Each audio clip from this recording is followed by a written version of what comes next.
Satu di sana dikatakan, oleh karena orang Israel melakukan yang jahat di mata Tuhan, maka mereka diserahkan Tuhan kepada orang Midian selama 7 tahun. Tadi kita sudah baca bahwa selama 7 tahun setiap ada hasil tanah mereka, apapun hasil yang diperoleh orang Israel, selalu datang orang-orang Midian dan musuh-musuh mereka yang lain itu mengambil hasil dan menjajah mereka. Saudara, berapa tahun? 7 tahun. Ya.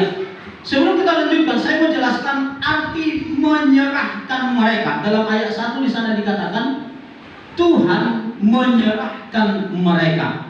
Saya kasih gambaran seperti ini, saudara. Kata menyerahkan. Sebelum saya serahkan pena ini, berarti ini ada dalam kuasaku. Amin, saudara. Ada dalam perlindungan saya. Siapapun yang mengambil dan mengganggu gugat, melukai pena ini, mereka tidak akan bisa selama ini ada dalam kekuasaan dan genggaman saya. Selama kita melakukan kebaikan, kebenaran seturut firman Tuhan, kita ada dalam genggaman Tuhan. Yang mengerti katakan amin. Amin. Tetapi karena orang Israel melakukan kejahatan di mata Tuhan, dikatakan maka Tuhan menyerahkan ke orang Midian. Sedangkan ambil saya pergi. Di bawah petaku. Saudara, ketika Tuhan menyerahkan orang Israel, kira-kira kalau ada yang mengganggu orang Israel yang sudah kuserahkan ke orang Midian, kita katakan tadi orang Midian ya, saya sudah kuserahkan pena itu. Kalau ada yang mengganggu dia, apakah aku masih peduli? Saya tinggal melihat dan menonton dari tempat singgasana saya di surga.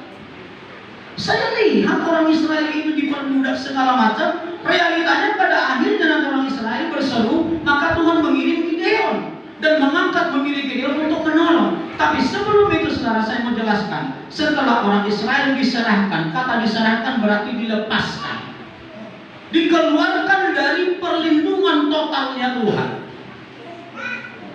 Sama seperti perumpamaan anak yang hilang. Selama anak itu ada bersama orang tuanya, tidak kekurangan apapun. Tidak ada yang berani mengganggu anaknya karena ada bapaknya yang melindungi. Tapi begitu pergi anaknya melakukan apa yang dia kehendaki di luar dari kehendak bapaknya. Dalam cerita itu, saudara, apakah ketika anaknya melarat, dikatakan dalam kitab Lukas itu, sampai-sampai dia ingin bersama-sama dengan babi itu memakan nasi babi karena sudah tidak ada bahan makanan. Apakah bapaknya peduli dari rumah? Padahal di rumah dikatakan banyak makanan di rumah bapaknya. Apakah bapaknya peduli dengan anaknya yang di perantauan? Boleh dijawab? Tidak peduli. Bedanya perumpamaan dalam Alkitab, bapaknya tidak peduli karena tidak melihat, karena dia tidak maha kuasa. Tetapi Tuhan melihat semua manusia di dunia ini, tetapi dibiarkan saja seperti itu. Saudara, kita harus bedakan dibiarkan dengan diizinkan. Ada orang berkata semua masalah itu karena diizinkan Tuhan. Saya kurang sependapat. Ada yang diizinkan, tapi ada yang dibiarkan. Diizinkan, saudara, berarti seakan-akan dunia atau iblis sudah minta izin kepada Tuhan, sama seperti kisah tragedi Ayub. Amin, saudara. Sama seperti kisah Ayub.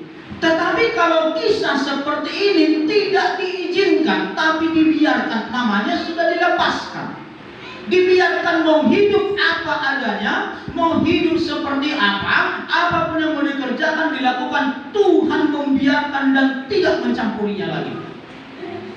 Maka saudara, saya mau katakan tidak enak hidup dibiarkan Tuhan. Lebih enak hidup dalam lindungan Tuhan. Tetapi kalau hidup dalam lindungan Tuhan, ada aturan-aturan. Ada aturan anggaran dasar, anggaran rumah tangga di dalam organisasi dalam mengikut Tuhan. Saudara, jangan kira kalau kita mengikut Tuhan bebas melakukan apa yang kita mau, tidak.